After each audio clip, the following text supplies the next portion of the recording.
What's up, my friends? Welcome back to another insightful video. Episode 9 of the brilliant drama Shogun just aired, and I'm still reeling from that emotional gut punch of an ending.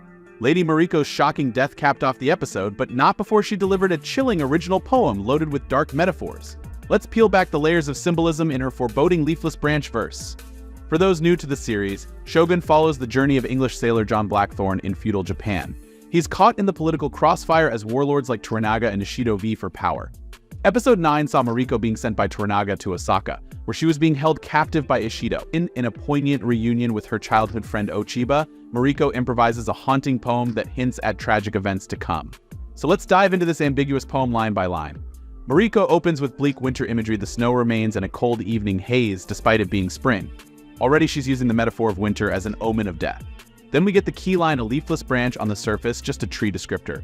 But given the context, it takes on much darker connotations. A leafless, barren branch can symbolize life being drained away, vitality lost, and Mariko seems to be personifying herself as this lifeless branch.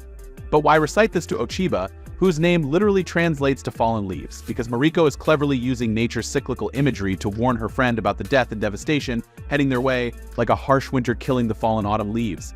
The more I dissect this poem, the more utterly shook I am at how hauntingly it foreshadowed Mariko's own death merely scenes later. She must have resigned herself to her fate while composing those lines. Can you imagine having that level of self-awareness and courage in your final moments? But beyond her personal tragedy, Mariko also seemed to predict how the warring ambitions of men like Lord Ishido would lead to widespread devastation, personified as winter's deathly grip over the lands. An incredibly somber yet beautiful way to rebel against the cruel cavalry of power politics.